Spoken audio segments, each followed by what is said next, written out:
49 such training centers from 19 countries. They all are listed in the catalog of training centers on the eNOTICE Community Center website. By the way, some of these training centers are outside European Union. This is for the reason of our cooperation with the European Union CBRN Center of Excellence initiative, because actually it was DG INTPA now, at that time DG DEVCO, who sent the questionnaires to the notice questionnaires to the training centers outside European Union. So don't be surprised if you see in the catalog several training centers, training organizations from Ukraine, from Uzbekistan, Tunisia, and Burkina Faso. And we expect several more organizations coming in the near future. The main mechanism by which we design our network and we build the network itself, it is by means of the joint activities, meaning the field exercises primarily, tabletops, simulations, and serious games. Also, we are a consortium of 12 partners from 8 countries. We have 7 civilian training centers and 3 military training centers on board. It means that civil-military cooperation plays already a very important role in the project, in the network. And of course, we know that in the CBRN field, civil-military cooperation is absolutely a must. It is unavoidable. So we pursue this direction, this aspect in the network seriously. We have so far completed 11 joint activities, field exercises, tabletop simulations, and serious games, along with workshops and policy meetings. They were organized since the beginning of the project in Belgium, France, Germany, Italy, Czech Republic, in the United Kingdom, and Turkey. And here you can see the planned schedule for joint activities that we hope to resume starting from November this year until May, June 2023. So you can see that we plan to have yet exercises in Poland, in Czech Republic, in Germany, in Belgium, Italy, and some of them will be combined civil-military exercises, some cross-border, some real just multidisciplinary field exercises and tabletops. In 2020 and 2021, we could not do field exercises for the reason of this COVID-19 crisis. We had to postpone some. So we organized online workshops in various CBRN training disciplines. The first webinar, the first online workshop was hosted by 5 networks of practitioners in June last year. We eNOTICE, FIREIN, No Fear, DareNet, and Medea hosted a webinar with many participants. It was a real successful event. It was dedicated to just-in-time training for first responders. Then the second online workshop was dedicated to the impact of COVID-19 on training centers. That was a rather closed workshop only for the training centers of the network, and that was hosted by Campus Vesta in December last year. The third webinar was dedicated to CBRN counterterrorism, and it was hosted by West Midlands Police and the UK National CBRN Centre in February this year. Also a very good event, very interesting. And today we are here for the fourth webinar on virtual reality in CBRN training. It was organized together by eNOTICE and SHOTPROS. It is an open workshop, so we are really welcome to, really happy to welcome many participants today. What are the main conclusions that we drew from these online webinars so far? In just-in-time training, we looked because of this COVID-19 crisis, but of course it can be applicable, such just-in-time training can be applicable to any crisis at hand. Absolutely not necessarily pandemic or sanitary crisis. It can be any event where first responders of some discipline whose trained knowledge is not enough to respond to a large crisis, it means that first responders of other disciplines sometimes have to be trained very quickly and to acquire new procedures, new knowledge, new skills, master new equipment maybe, in order to be able to respond adequately to the new crisis at hand. So we looked into the standard operating procedures for the ambulance staff, for the firefighters, on for example, to give an example on how to wear correctly personal protective equipment, how training centers and fire brigades now they establish vaccination centers and learn how to inject vaccines, which they of course never did before. But it is clear that just-in-time training cannot replace normal training. It is just a complement to fundamental knowledge. So first responders who acquire their normal knowledge, their normal training in their field, and complemented with just-in-time training for the crisis at hand, that gives the best combination and most efficient result. Also, we looked into the advantages and disadvantages of the distance learning and online training. Main advantage here is obvious, because it is better than nothing when travels are impossible. In the beginning of the COVID-19 crisis, everybody stopped traveling and it was really not obvious how to continue without it. So yes, many advantages there, but the key challenges are also there, and they are the following. It was discovered that in CBRN field, no online training is suitable only for basic and mainly theoretical courses, but practical training should remain in person. Then this e-learning and online training is less interactive. There is lack of communication between the trainer and trainee, and trainees actually, and then there is a lack of confidence of the trainer, lack of confidence in the trainees, to what extent they were able to correctly perceive the learning material. It is not always obvious.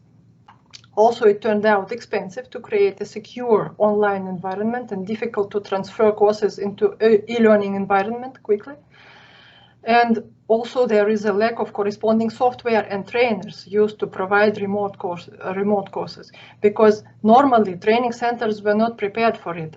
Trainers are not used to give such online lectures. They are much more used to give normal face-to-face training.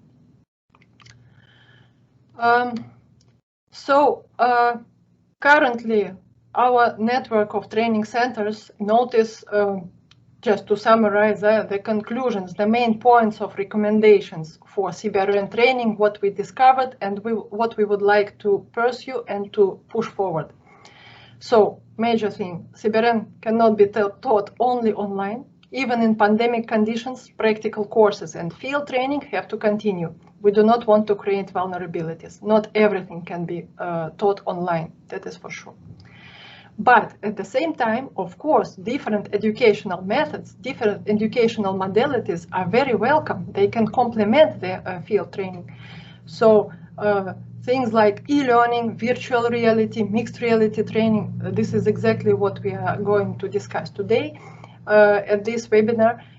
It is, of course, virtual reality and mixed reality training is absolutely different. It's not the same as online. It is just another thing. But it is seen as a very interesting modality, very useful, very efficient thing that can be, of course, it must be used to train first responders. We pursue more civil-military exercises for better structured interaction between civilian and military actors, with clearly defined and equally distributed roles and responsibilities between civilian and military actors. We certainly push forward for cross-border exercises, more of them, with a focus on standardized approach in cross-border training to comply with procedures and standards of neighbors, legal, administrative, and organizational aspects. Also, we really recommend to do more multidisciplinary and multi-agency exercises for the sake of interoperability.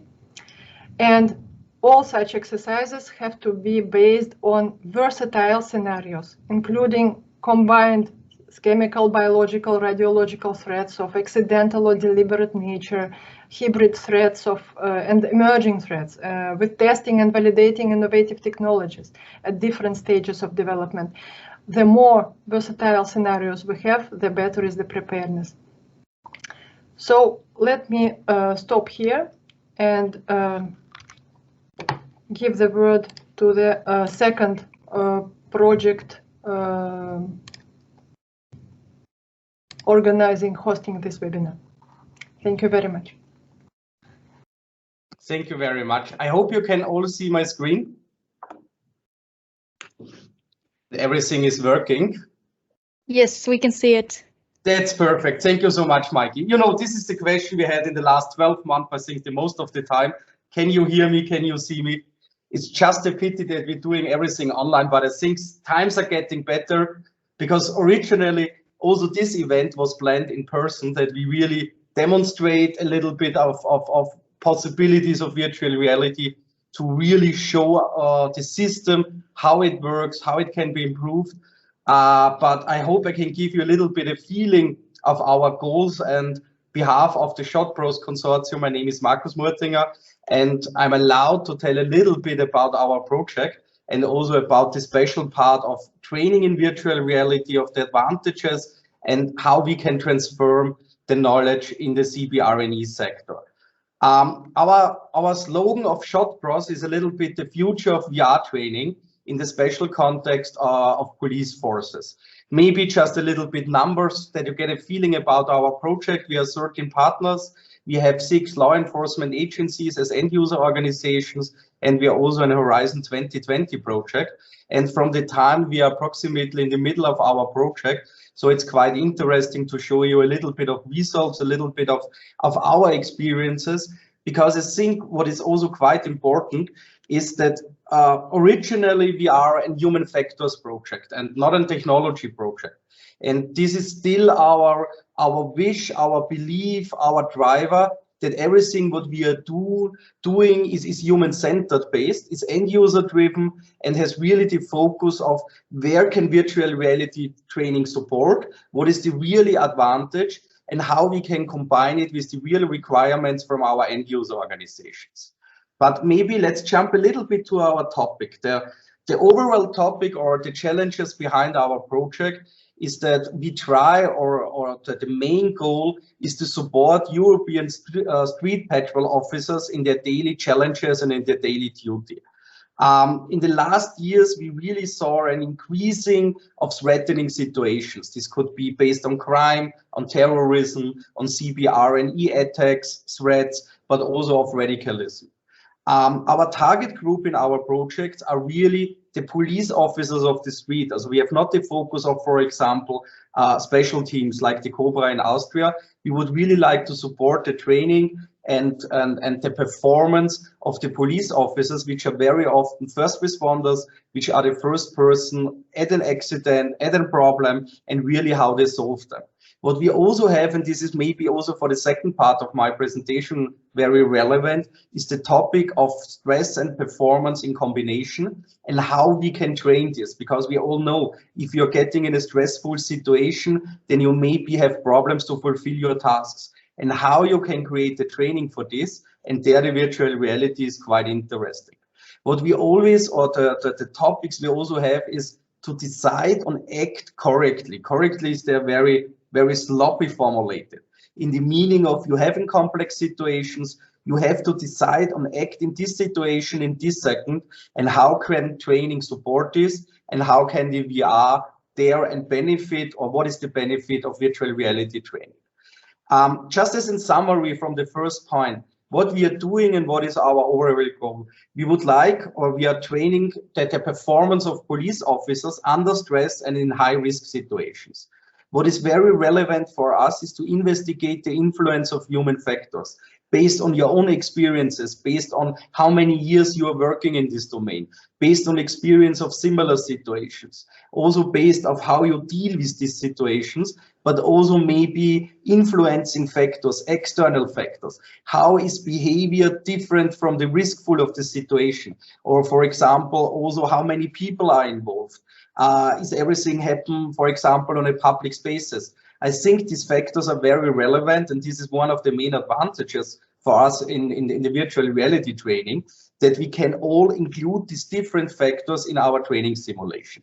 What we would like to measure and see is the performance and the effect on decision making on acting. How is it getting better? How you can deal with the situation? And this means we have the 3 goals of designing a better training for police officers, improving their decision making on acting performance in these stressful situations, and everything enhanced. And this is a little bit the topic of today, by virtual reality. And why virtual reality? What is the real benefit of this system? When we jump a little bit deeper in our projects and also in our findings, is we have these 3 points, which is always interesting for us. We have the trainings point, we have then the decision point in the reality, and the acting point, where decision and acting is always a behavior which is very close together, because within a second you decide and act, and everything has cascading effects. Every decision and every acting brings you to a new decision and a new acting. And I think this is also quite interesting for the CBRN sector, where you say every little decision has maybe a very large impact of the scenario, of the situation, of the riskiness of the problem. And so this is the main part. What we would like, or what we are building in our project, is really a training simulation, which is feeling of real life training in a strong combination with existing and real world training. What is very important for us, and this was also technical decisions based on the end user requirements, that we can offer in our training really large scale scenarios. For example, you have public spaces, because these are sometimes things, especially in our police context, where training is not possible. Because, for example, you cannot close an airport or a complete terminal for a training stay. But there you have a large benefit of the virtual reality.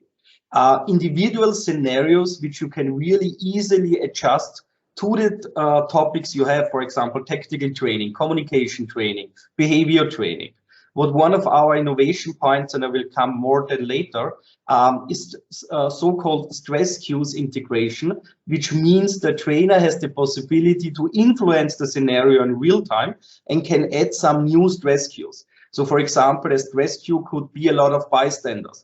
A stress cue could also be you are in a room and you have problems with the light and everything is getting dark. Because these are little things you can easily integrate in the VR, but has a huge impact of our original topic of decision making on acting, because the decision making and the acting is completely changing based on the stress cues. On the other hand, and there we will also come a little bit more deeper, is the topic of live dashboards and after action reviews, in the meaning of how to measure performance, how to see performance in real time, and how to see the results of your training, and also how you will have to adjust them for the next steps. A little bit to get a feeling about how we see our project, and the product at the end of the project is really to have a one solution for future VR training, enhancing the existing training, 3 large steps in the definition of define a training, set up a training, select the scenarios, create the scenarios. Also, this is a wish from us, from very strongly with the end users, with the trainers, with the experts, then really to steer and experience the training, to collect the experience, to see everything on data results, but also things which support the trainers. And then the review process, the after action review, the learning from the scenarios, which refine our first step, the definition of a scenario. The main interesting things, or everything what is integrated in these 3 points of definition, steer, and experience, and review and learn, is really for us, and this is also for the CBRN sector, very interesting, how you define training objectives in the VR. What is really the goal of this training, and where can the VR support? Because you have some things, for example, in our police topics, shooting training is not something for the VR, because you have not accuracy or something like this. So we really define the things we really look for the objectives we have. The complete setup topic, because it must be end user orientated and not to set up 10 days a technical system. How to design the scenarios, how can they be edited from the trainers. Then you're coming more to the steer and the experience sector, like I mentioned, the dashboard topic, also the exercise control, the view from the trainer on the training, which is was very interesting and which is one of the major steps in the next 6 months. Which information is relevant for the trainer, which information really supports the training and what we can learn from it. I mentioned the live editor to manipulate the training, to add new or less stressors, because I also think less stressors are relevant. Because if I see that someone is highly stressed in our training, it's always the detective concept. Would you like to stress him, her more, or to get less stress and to have better training results or performances? One point we will also come in the CBRN topic is role playing, because I think this is one of the major innovations and possibilities in VR training. And then coming to the after action review, the performance measurement and the training achievements. I think this gives a little bit an overview of what is everything integrated in our research innovation project and where the goal is. Maybe just to mention and also to give you a little bit of feeling what we understand from under the term VR training or enhancing by VR training. The main innovations in SHOTPROS is, on the one hand, this large space is possible, because maybe you know some training systems on the market where you only can train to 5 meters, or for example, where you have a lot of cables. In the SHOTPROS system, we really have, this is almost a football field, 100 to 70 meters, which allows this large space training, for example, on a public space, like in terminal at the airport. Everything is cable free. You have a complete free movement of all our persons. At the moment, we have approximately 6 to 8 persons which can train together in the VR. We have things like a tactical belt, which means that one-to-one original accessories of a police officer is integrated in the VR, from the torch, from the handcuffs, from the pistol, which I think is very interesting and necessary, that really have the devices in the VR where you're working every day with on it. Also very interesting that we're really not only trying the technology, much more interesting the training curriculum, how to train in the VR, what could be the results, what could be the scenarios, and like I mentioned, the after action review. And also this is what we learned, the graphic is very relevant to get as much as realism as possible and to really to be in the scenario, to be in this stressful situation. And this is so in a nutshell and on one slide, the major innovations in our project. I just put you for you here the link to our YouTube channel, and just to get a feeling of our project, a short image video.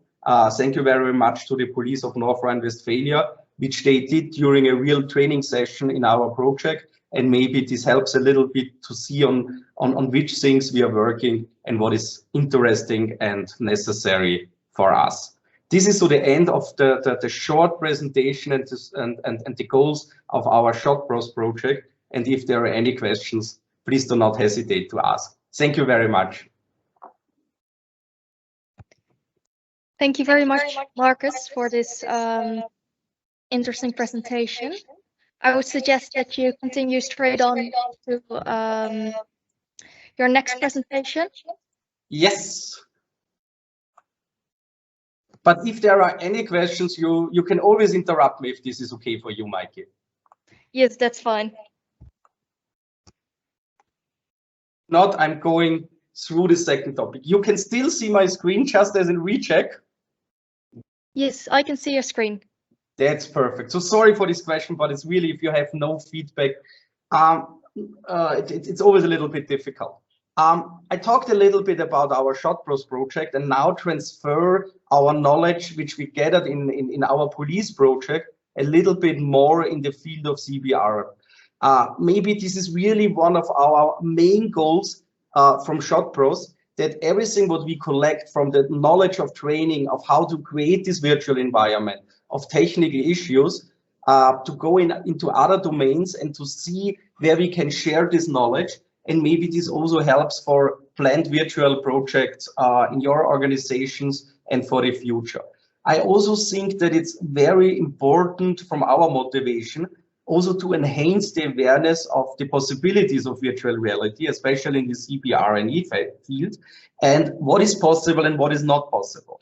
Because from my feeling at the moment is a lot of technical discussions, is a lot of economical discussions of how much does it cost, but sometimes the discussion of the needs, of the requirements, of how we really get there, how we can share the knowledge is sometimes underrated. I was involved about approximately 15 to 20 different virtual reality projects in the last month, and every organization is dealing with the same issues and dealing with the same challenges. And also this is for us quite important to share these experiences and to share these knowledges. What I think where the way is going, for me, virtual reality is really a high usage and a very good technology for complex training situations, which we really have in the CBRN field. I'm maybe not a fan of virtual reality in the media streams. Also really, if you look on numbers, how many systems you sold in the last 2 years. So every year we are still waiting of this little or of this big market push. But I think in special fields, in complex training, it really helps and it really gaining acceptance. Also with all organizations I talked in the last time in the CBRN field, everyone is thinking about it and thinking about which trainings we can now really offer or where does it helps. What I also see, especially from the technology push, you really can create an immersion. Also this is also a finding we have now in SHOTPROS, that training in virtual reality is really on the one hand accepted from the trainees, because this was really an issue we had within our police organizations, in the meaning of, is it just a game or is it really a training? Is it really a preparation for the field, preparation for difficult situations, or do we have the problem of, let's play something like Counter-Strike and it's more entertainment and then fun device? What we see from all our measurements, from all our studies, yes, you have the immersion, you have the topic of being there, the trainees really accept it, and also the trainers. So yes, it is a possibility. So for example, we had last year, thank you very much to the Zurich police, the possibility to observe a training with 1,000 police officers. Also, in my opinion, one of the biggest VR studies in Europe. And there was really the results. It is accepted, it works, and it's really fine for the people to train in VR. The most interesting thing in just one sentence, and I will come then more and more, is for me, the big advantage is train the untrainable. And this is especially for the CBRN sector very relevant. You can train things which are not possible. You can integrate, for example, vulnerable groups, people in a wheelchair, a complete kindergarten, because this is something we have now in our second scenario of SHOTPRO, because there's never the possibility to create a kindergarten with also with their behavior. They will not do what you say. They will run left and right and across. And these are things which makes the scenarios more complex. But this is especially one of the biggest challenges in the VR, that you can do such things. What I also think is just from the overview, one of the biggest advantages also in the topic of today from CBRN, that we can really, as an instructor or trainer, suddenly changes and adopt the scenario. This is what I meant before with the stress cues. You can really create completely new situations, which may be 2 or 3 little changes in a scenario. So I mentioned, for example, the light topic. Light on, off, it's completely changing. Of course, you can say this we can also do in real life. But for example, we have integrated stress cues like kids, dogs, with the usage of different weapons as a stressor. And what is very nice is everything can really controlled by the instructor in real time. And just with 2 mouse clicks, you can completely change the scenario, which is maybe not so easy in a real life training. And everything about the data collection, where we'll also come a little bit deeper. If I stay as we have on the one hand, the really topic of transferring in the CBRN sector of the technology, but also of the topic, and this is just for me to show a little bit where VR really supports decision-making on acting. Just to come there a little bit deeper to get a feeling what I mean there, and then you see how the training can really work. We define, if I talk about stress, then we really define in SHOTPROS stress is always in the context of a situation, and it's the individual emotional response to a person, to an event where she feels threatening. And the interesting thing now also in the VR is, on the one hand, we can measure the stress. We see how stressed is the person. We really see the behavior in this virtual room and the simulation.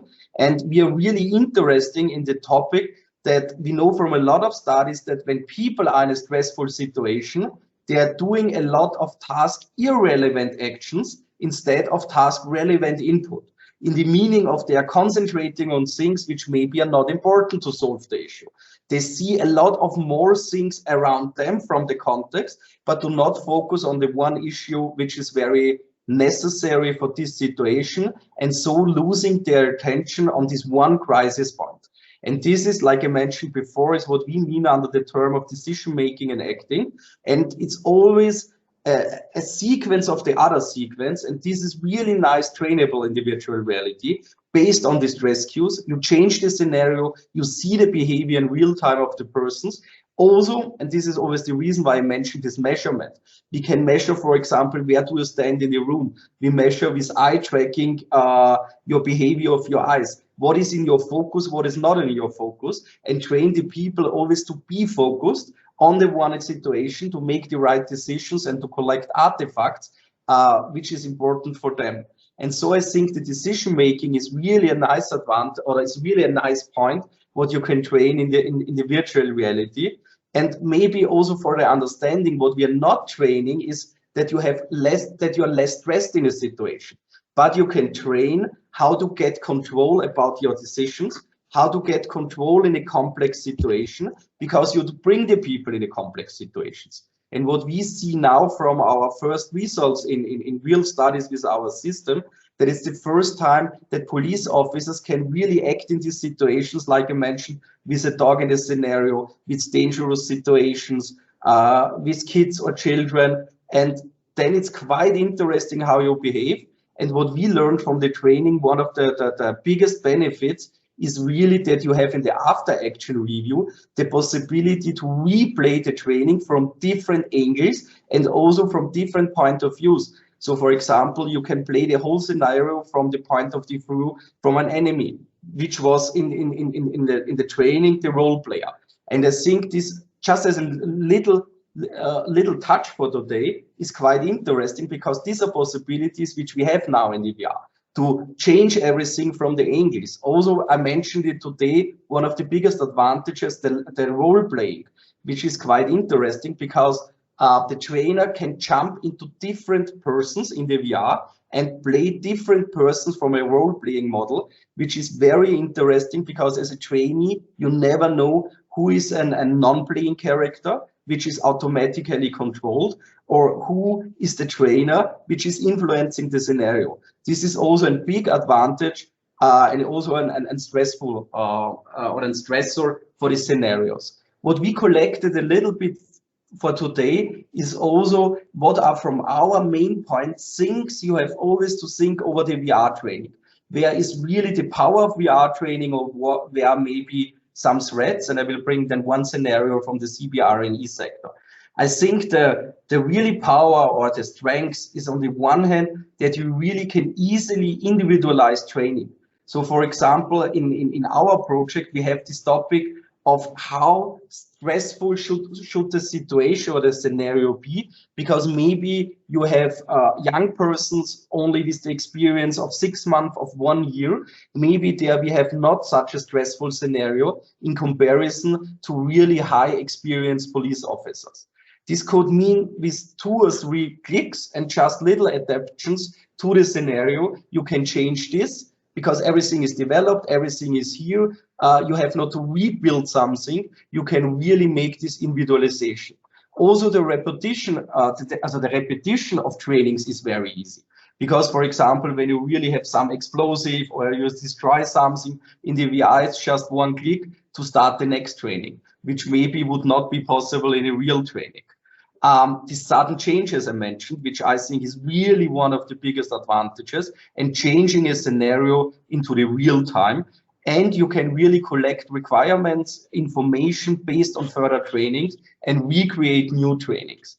On the other hand, we have some threats in the meaning what we detected, but maybe let's jump there a little bit deeper also to the weaknesses, is really, and this is for me one of the most interesting things, you have a really high dependency, of course, on the technology. So everything what you select from technology, from suppliers, is really influencing, of course, the next year of virtual reality training within the organization. And you really need the acceptance of the organization. In the meaning, this was one of the issues we had in the beginning of our project, that they say VR is just a game, nobody's taking it seriously. There's the danger of we are creating fun in our training. So I really think it's like in all digital projects, you really have a shift to this topic. You really have to explain the advantages, the situation, and really demonstrate the power you have, and always compare real training. And I really see the VR as an enhancement of the training. It really can help you on some situation, but maybe not in all. And also one of the points, and this is also where we would like to start future research and innovation projects, you have at the moment no standards in software and hardware. And I think this is one of the biggest issues at the moment, how you can, for example, exchange with several organizations your scenarios. Because I think it's not very sensible if every organization is creating their own scenario, spending a lot of money. I think there should be maybe an European solution. So for example, we have 10 or 12 different CBRN scenarios, which have the same standards, meet the standards from the quality, from the goals, from the performance, and then could be exchanged, because then it really also helps for the discussion about costs and investments. For the future opportunity.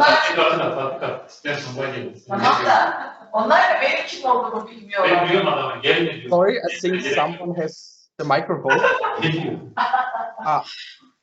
Yeah, thank you.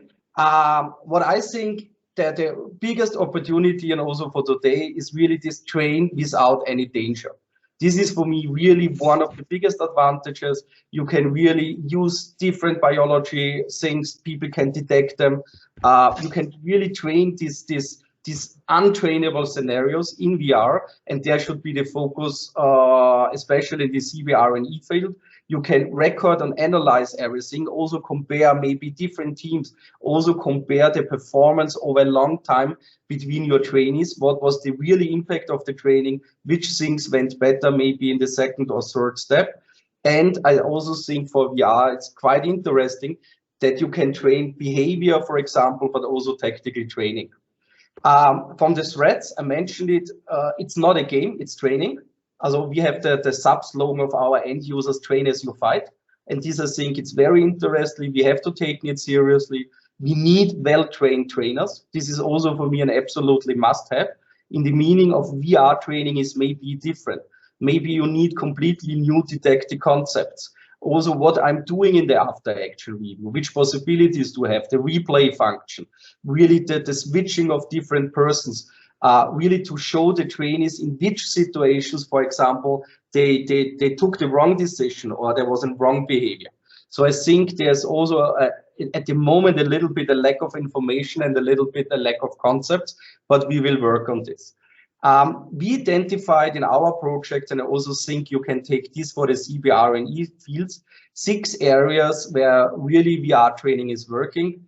I will only put out 2 or 3 examples. I think what is really interesting is the topic of situational awareness, in the meaning of you can put the trainees in the context of the training. You can really create, for example, an large fire issue. If you really have the complete scenario, everything is burning, you can also get into the multi-sensory dimension of integrating temperature, of integrating smell. So I really think you can create this situational awareness.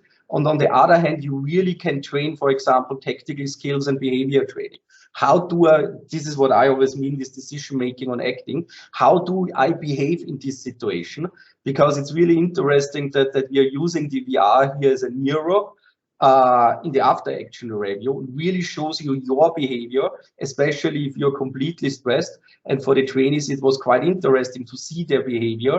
And this, like I mentioned, from the different angles and from the different viewpoint. So I think these 6 core areas could be really interesting to jump deeper and really to see what is possible. So really to the end, just as a loud thinking idea, what could be really for example, a possible VR scenario for the CBRN sector. For example, you take the scenario of an hazardous goods transporter, which maybe has an accident in an urban area, really on a large public space. So for example, the Alexanderplatz in Berlin.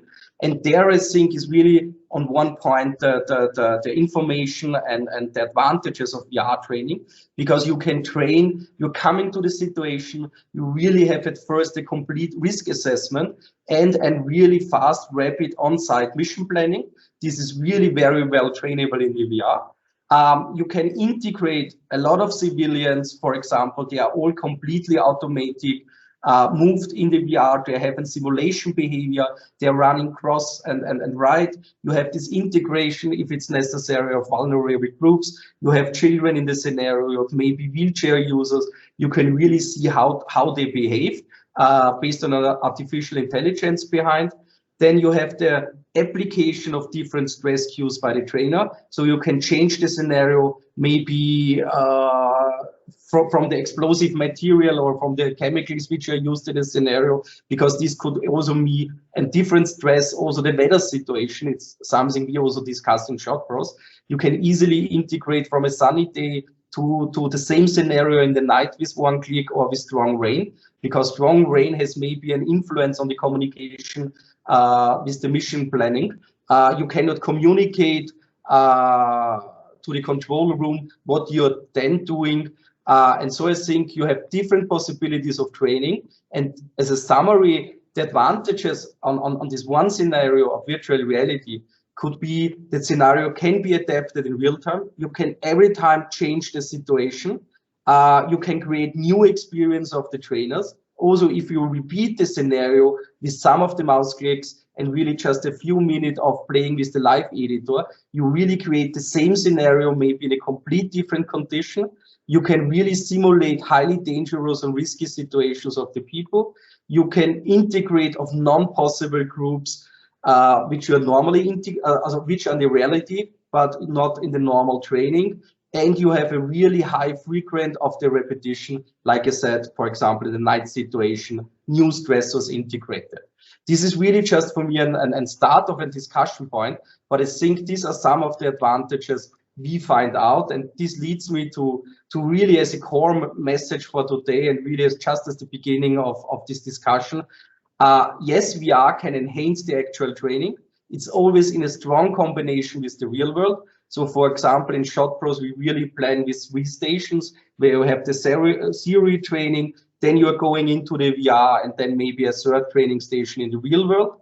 I think very important is to have this detect the concepts for VR, also detect the concepts from your CBRN fields. How can they be transferred in the VR? What is there possible? Because theory I always think is maybe better in the classroom, but then switch into the VR for training, for get the experience in the context. Always start with objectives. Sometimes I see projects, they start with the technology and not with the objectives of the training and not with the user requirements. And really a point just for you on the way, it's never forget the trainers. I really see a lot of VR projects where maybe the technology is perfect, but not train the trainers, not train the situation, and also adopt the trainer knowledge, the trainer goals to the VR topic. And this brings me really to the end. Thank you very much for the possibility to share a little bit our ideas and thoughts. I hope it was quite interesting for you. And if you have any questions, please just ask them, but also feel free to contact us. Maybe just as a last sentence, we are also building up a network in our SHOTPROS project, where we would like to demonstrate the system. So everyone is invited to observe it.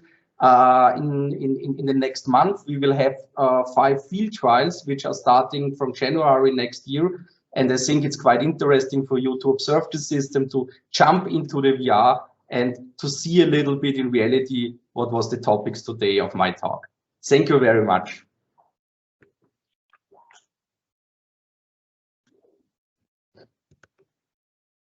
Thank you so much, Mars, for your talk. I'm currently not seeing any questions in the chat. I would like to ask anyone, does anyone want to ask a question right now? It's not so boring, so that there are no questions. Or it was just very, very clear. All right, thank you so much, Mikey. So otherwise, if there's no questions, I would suggest we move on to the next presentation. This is a presentation that has been recorded by Elif Surer. I will be playing the presentation, and then afterwards or during... here there is a question in the chat for Marcus, and there is the question, are there issues with cybersecurity? With cyber sickness, yes. Very good question. This is one of the points we observing during SHOTPROS. Yes, there are. Also, we have approximately 10 to 15 people, as a percentage of trained people who get in motion sickness or cyber sickness. The interesting thing is that it's really going down and down in the last years because the quality of the technology is getting better. So, for example, we will also use now a new head mounting system, which is a much better resolution for our next trainings in summer. And they are quite interesting because you said for approximately 5 years that 30% have this problem. Now I think 10 to 15 is realistic. And I hope, or I think so, that we will come to a number of 5% of the persons. I think 5% will still have the problem of cyber sickness because there's a strong correlation of sea sickness and cyber sickness. So people which will get really ill when they're going with the boat, they also have similar issues in VR, but we are also working on this from the technology side. Does this help a little bit? Thank you so much for the question. Now I'm silent, Mikey. Yes, are there any other questions? Otherwise, we will move on. So like I said, the next presentation is recorded. So it's a bit more difficult to ask questions during, so please ask your questions after, because Elif Surer is here in the Teams meeting, so she can answer your questions. Now I will start sharing my screen, and please let me know if you cannot hear it. Welcome everyone, this is Elif Surer from Middle East Technical University and eNOTICE project. Today I'm going to talk about VR training and mixed reality training and give examples from different domains and also CBRN. I would like to thank you very much for this invitation. And first of all, I will start with a simple agenda. First I will talk about the terminology, and then I will give some examples from different domains. Then I will talk about what we have done in the eNOTICE project and give examples from our meta-joint activity. First of all, I do start with the terminology because I do see that there are lots of mixed messages on that. First of all, virtual reality is the broadest concept of all, and it is the most generic one, and we don't have any glimpse of reality there, so it is totally immersive. With the augmented reality, actually the reality is there, but the augmentation is like a layer. The virtuality is like a layer.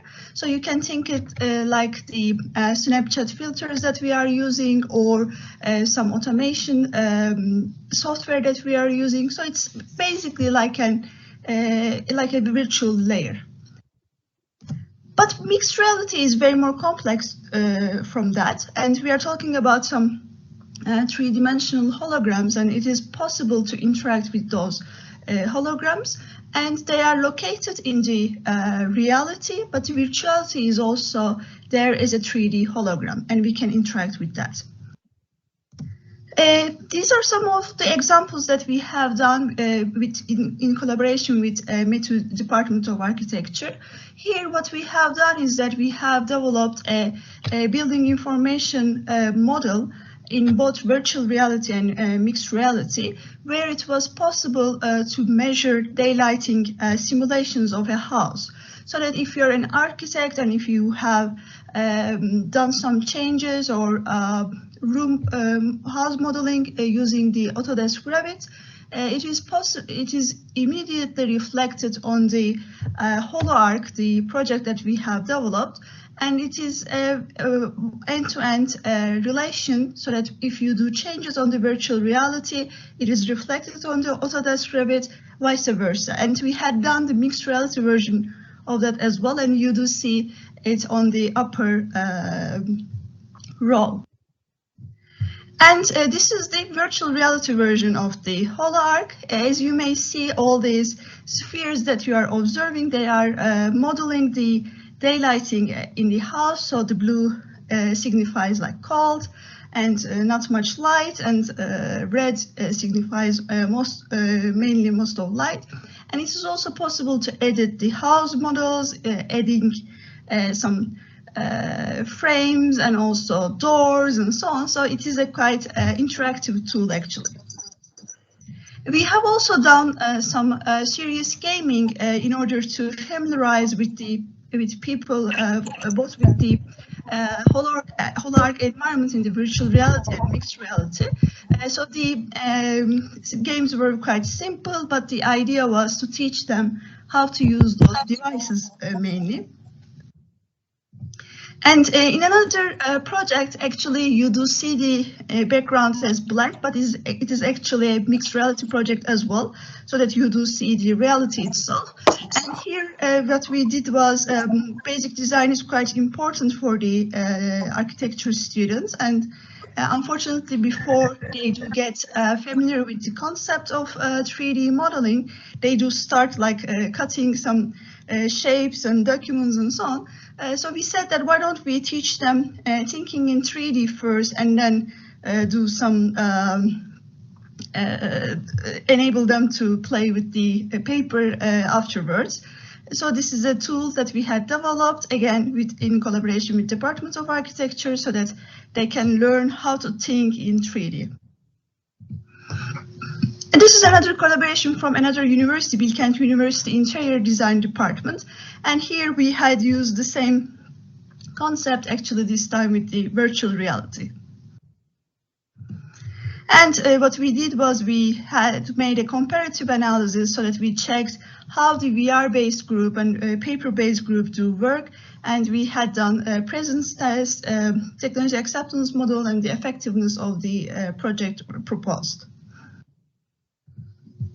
And then I have noticed that there are also some misunderstandings when we are talking about like serious gaming and simulation. So I will just briefly enter to that as well. So video games we are all like familiar with it. So they are like the computer control software where you do have the physics, the game engine and the graphics and so on. And the main purpose is entertainment. And these are some of the posters from my students' term projects. And these are some of the games that were developed at METU. Again, these are student projects from the courses. But a serious game is a game that designed mainly not for entertainment, but has an ulterior motive. But it doesn't mean that the serious games are not going to be fun as well. The serious adjective is a little bit like misleading, because lots of the patients that I'm working with, they are like, shouldn't we laugh while playing those games? Should we be serious and so on? But the serious adjective is because of the fact that serious institutions like defense, education, scientific exploration, and so on do require those games. That's why they are called serious games. And as I said, it's not going to be like we are not going to have fun then. No, we should have fun. Otherwise, it's not called a game. And transformational games definition is way more correct when compared with that. So Situational says that we are trying to change a habit in the people, or we are trying to transform them in the ways that so that they do start like exercising and so on. That's why transformational games is a way more correct. And these are some of the serious games that we had developed both at University of Milan, Rewire project, and then the rest are from METU. And there are different applications from serious games as well. So as I had mentioned, like rehabilitation, defense, but also cultural heritage is one of them, and we had developed this Kültepe gaming platform for the excavations in.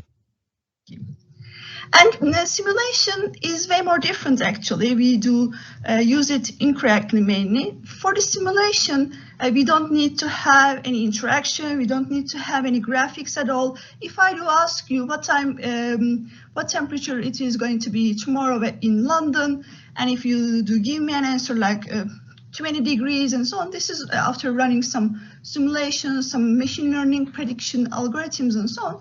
If you give me an answer like 20, this is also an outcome of a simulation. So it doesn't need to be interactive at all. And it is the implementation of lots of what-if scenarios. And as you may see, of course, it is also possible to visualize the outcomes of the simulations as well. But as I had said, they don't need to be like interactive, like a game and so on. You may just see and display the outcomes as well. So why are serious games this much applicable to training and also education? The thing is that when we're talking about the serious games, and it is the intersection of the training simulation, computer game, and serious games.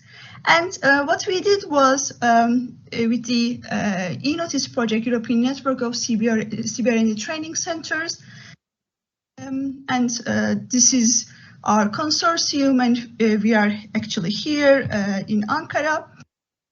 The idea is that with the eNOTICE, I'm sure that you are mostly familiar with that, but it has like three main pillars. So we are trying to form a framework of EU network. We do have a web-based information platform, and we do also care about operational transactional network, where we do have 16 joint activities. And today I'm going to give examples from 3 of those joint activities. I was mentioning that why the games, why don't we use something else for the training? Because the fact is that the training and the education system that we do have are very similar to the gaming structure that we do have. So let's say that we do give assignments to our students, or we do score them, and they do get grades at the end and so on. It is very similar to like playing a game, having a score at the end, or you do have tasks and you do have some challenges in the game, and it is like the assignments in the education system. So it is very easy to map the structure of the education and training to the games. That's why we do prefer using serious gaming. And serious gaming in CBRN has recently started, actually, like we are talking about 2012 and 2013. And thanks to the EU presentations mainly mentioned in the previous years, now the idea is to have a new technological and game-based approach in CBRN as well. And we had started this concept with Armin while we were designing the NIM joint activity in 2018. And the idea was that we had noticed that whenever we are proposing a scenario for the training, it should be also possible to break down it into actions and events, and we can ask different tasks to different roles, and we can create like KPIs, key performance indicators, to give feedback. And again, this structure is also very applicable to games. And before starting even developing the games, we had put the main concept of what the game is going to be about. So we said that it's going to be like the mapping of the roles and tasks in the game events and in the game scenarios during the joint activity. Our purpose is to encourage the practitioners to exercise that joint activity, and to challenge the practitioners with like different difficulty levels or behavior-like models, and to teach the sequence of actions, give feedback, and provide an open source tool to the CBRN community. And in order to do that, we made a simple literature survey on the serious game in CBRN. We worked with Armin to build the scenario together. And during the joint exercise, we had used some color codes, keyword summary formation, and video recording, so that we can have as much as material as possible to collect. And then before the exercise, we had done a user expectation survey, and we collected and analyzed it. And then we built the first prototype of the serious game, and then had a post presentation survey after the joint exercise. And of course, the collecting user expectations is important, because we are building this for the users, and what they do expect from those games is very important, and we need to understand what are their expectations, what do they expect to learn, what do they expect to experience, right? So, and we had like 24 questions in total in order to understand the user's gamer profile, understand the perspectives of the user, ask questions, ask if they do have any hesitations regarding the CBRN, and to clarify the differences between, again, the video and serious games versus simulations. And we had, in total, at the beginning, it was like 14 participants, and they were quite positive, encouraging. And the main participant group, they were playing in general like strategy games, multiplayer games, and their expectation was to learn new skills and stress relief and fun. And the main suggestion was to add a tutorial mode to our system. And we made it clear that the game is not to replace the field exercises. This is not our objective, and it's not like a cure for all. It will be like a first step in transporting a different domain and a new concept to CBRN community, to build synergy and a tool for additional training and an alternative challenge in CBRN training. So it is not like a replacement. It is something additional, and we need to really make sure that the users do understand this difference so that they do not misinterpret our So this is a screenshot from the NEEM joint activity from the hospital scenario in 2018. And here there was a terrorist attack in an airport, and the idea was how to assign beds in a most efficient manner, and how to check which roles should talk with each other, and all those action, role, and KPI concept that I had mentioned was available here in this scenario. And at the beginning, we built a very simple prototype, and we presented the initial results of our survey in the announced in the third international conference on CBRN. And then this time in June 2018, again, eNOTICE had Brussels joint activity. It was the BioGarden exercise, and this is a screenshot from that joint activity. And there was this clandestine lab, and again, the idea was to detect these people with, let's say, bad intentions, and there were also the communication section with drones and all the telecommunication laboratories and so on. So as you may see, it was quite a complex interaction. And at the beginning in 2019, before going with like developing only a BioGarden game or only a hospital game from the joint activities, what we did was we said, okay, all these joint activities and exercises do have quite like structured, they do have a structure mainly, as I had mentioned, so they do have like actions, some roles, and some interactions. And we said that why don't we create a game generator instead of having a simple game, and so that whenever we do change the assets or the relations, we can create easily new games. So in order to do that, we used a Unity animator controller. So we had our main code and another control code, the transition code that talks with Unity animator controller, and the user interface so that the game developer can easily modify. So for example, this is a screenshot from the Unity animator control. And so it is like, it's a state diagram. What's going to happen when those interactions do end, and how to which states do they should they be assigned, and so on.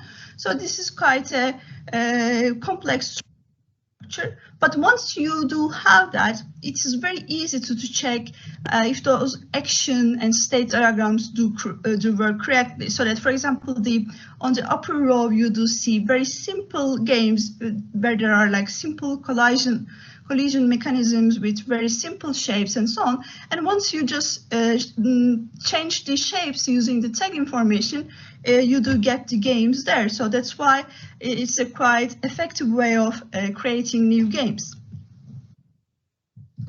And we also tested it in the interface time. We had mainly tested it in terms of the memory and rendering, how effective we are, and if what happens if we do have a developer that developed those games, let's say in a separate way, and what if we do generate those games using our game generator?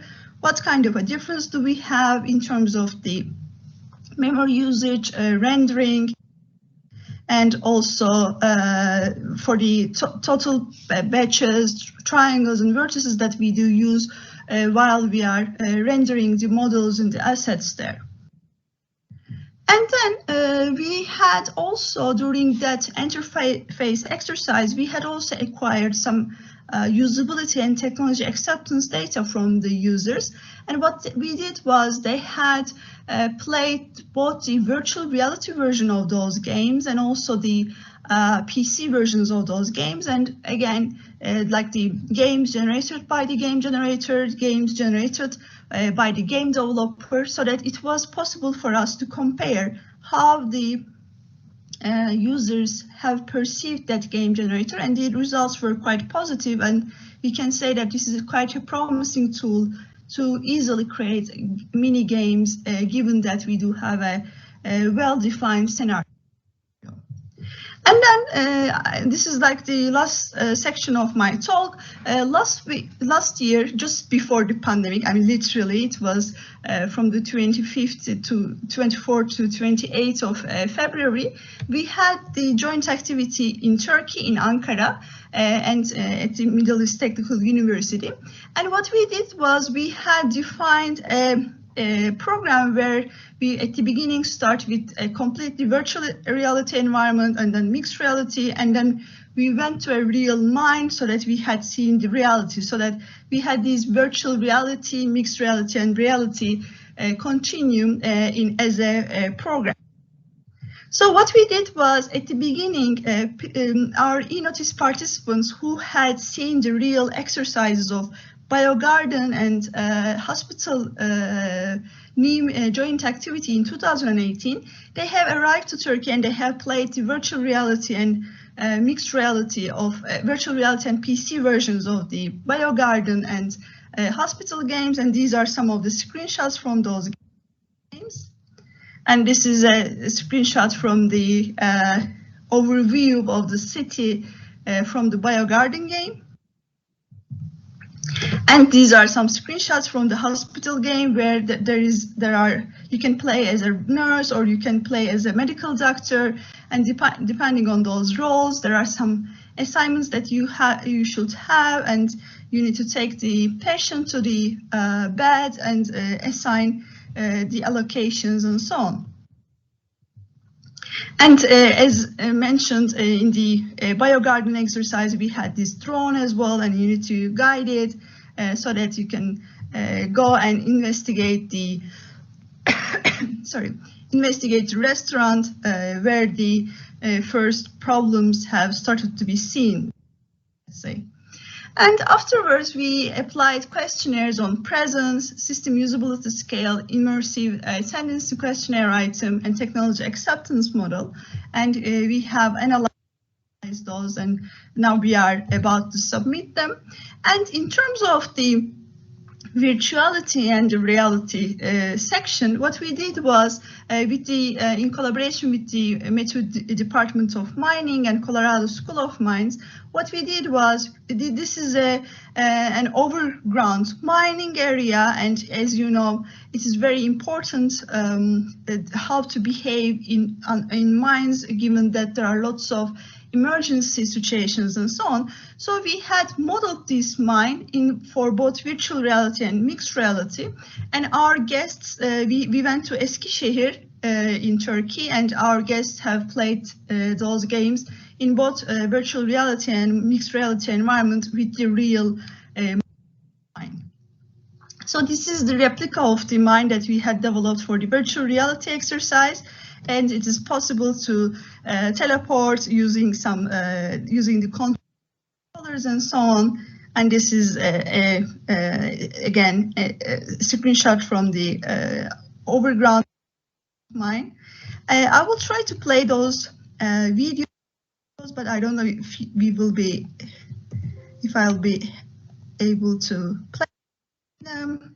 Unfortunately, the videos didn't work. Maybe I can check them at the end. I can share them after the question and answer session. And we also developed another different mining. This is a hypothetical mine, and we had developed it with virtual reality and PC version as well. And our guests have played them, and they had checked how it could be done in terms of the, let's say, how it could be used again in the emergency management scenarios. For that one as well, we had done the presence, system usability, immersive tendency questionnaire item, and technology acceptance model. And our student Servet has graduated with his master thesis on that. And after that, we had visited on the third day the Çayırhan mining facility, is a mining facility near Ankara. So it was where the, let's say, the reality section of the of the joint activity was. And then we had on the last day a serious gaming workshop on METI Informatics Institute. And mainly we discussed, the No Fear project has given a presentation on medical emergency care. Proactive gave a presentation on their application. Teamwork's video presentation was displayed during the workshop. So it was a quite a collaborative scenario, and also the BioGuardians game scenario was from UCL, and hospital game scenario was built by Armin. So it was a quite collaborative, let's say, activity, joint activity. And these are some of the screenshots from that wonderful week. And we had so much fun. We played games and we visited several places. And this is our team. For the mining section, we worked with Mustafa Erkayoğlu and Şebnem Düzgün. And these are our students, Burak Altan, Servet Gürer, Damla Kıvılcımdemir, and Ali Alsemeri. So I would like to thank you very much for giving me this opportunity, and I'm waiting for your questions. Thank you.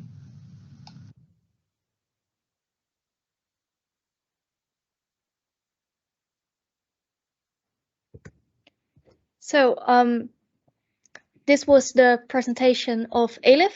Elif is here in the Teams right now as well. So we've got another 5 minutes before the break. So I would suggest if there's any questions, please ask them in the chat right now. And if there are no questions, perhaps Elif, you mentioned that you had some videos that you perhaps could show. If they are less than 5 minutes, you might have the time to do that now. Sure. Thank you very much, Maike, for sharing this presentation and for all the help and invitation. The videos are quite brief, actually, so I will share them quickly. So this is the mixed reality application inside the mine. So you do see the reality and the real overground mine and the directions and how to act regarding the helmet and the safety suite are virtually. They are mapped as holograms, and there are some problems on the ceiling, and you do see those animations and you need to act on them. So this was one of the short implementations, and the other one was mainly the entrance of the mine, and you had these rails, and again the hologram in 3D and with the directions and the action items and so on. And during the joint activity in Turkey, we had the chance to play them both in virtual reality and mixed reality. Thank you very much. I wanted to share this, and now I can stop sharing my screen. And if you do have any questions, I'll be very happy to answer.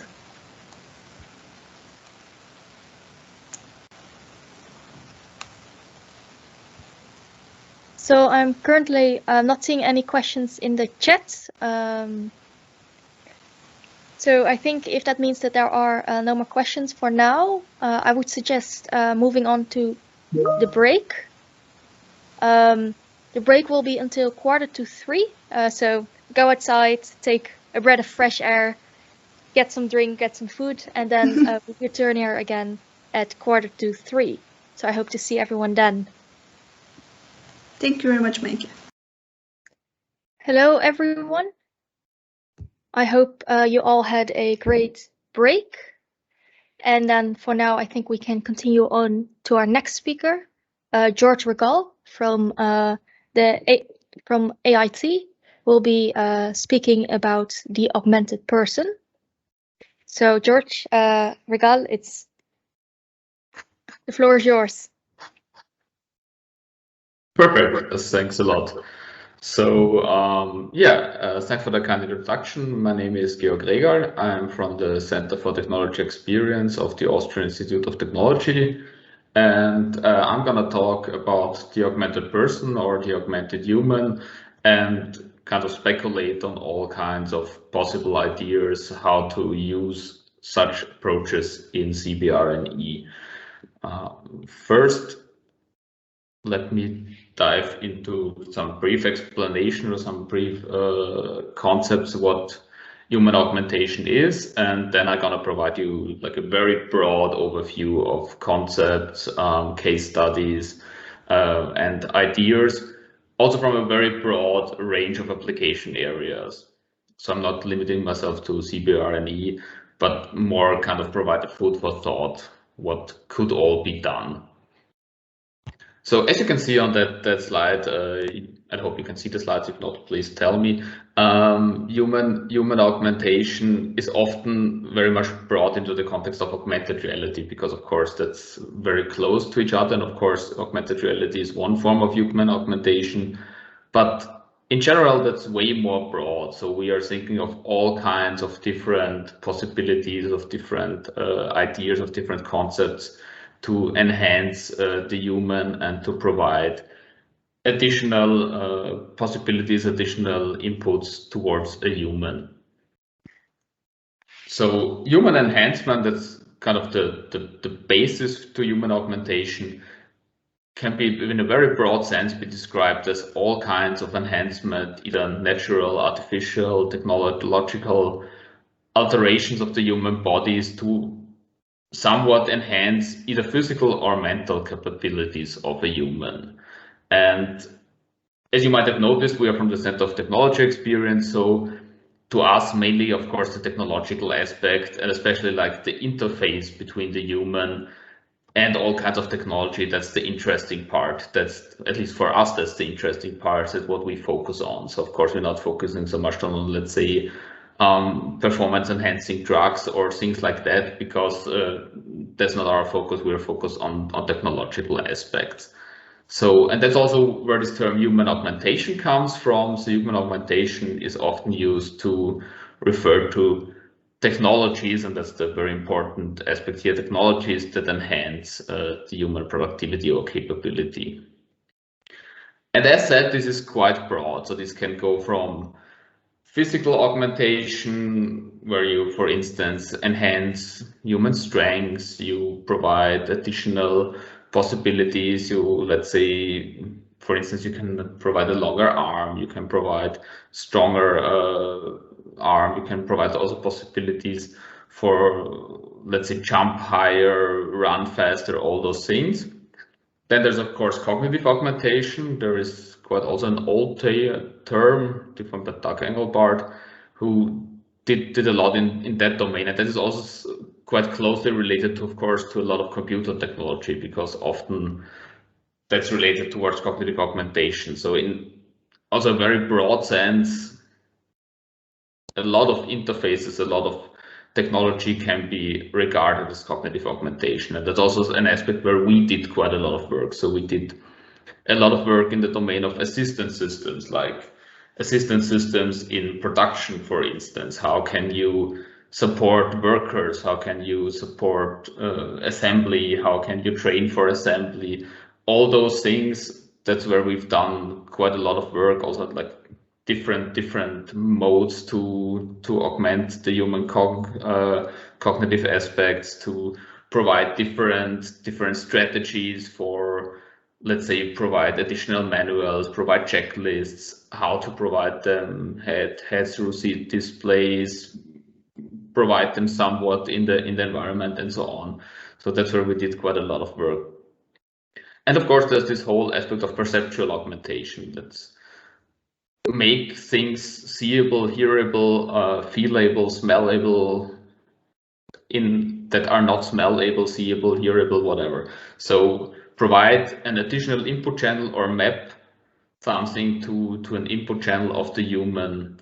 That's these like 3 areas we're talking about when we're talking about augmentation of humans.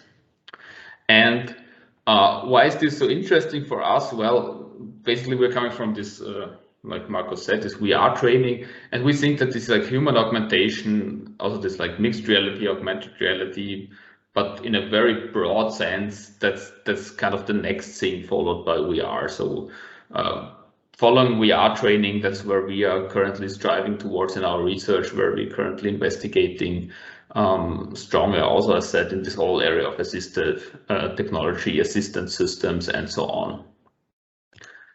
And as said, there's quite a lot of topics in this area of augmented humans. So of course, augmented and mixed reality, as said, that's kind of a natural fetch, like augmented reality, augmented human. You can see the link directly here, but there is where more. It goes also in the whole way of sensors, actuators, smart artifacts, smart textiles.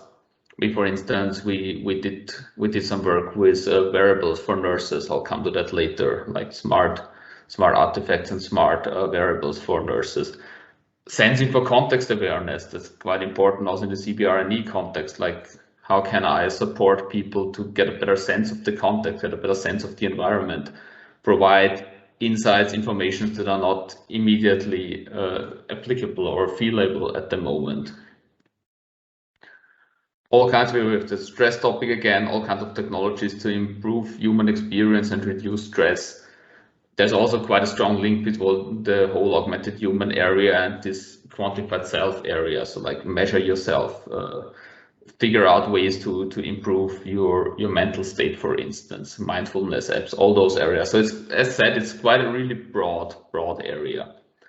Of course, brain-computer interfaces are a huge topic here, like a direct link between the human's mind and some computer system.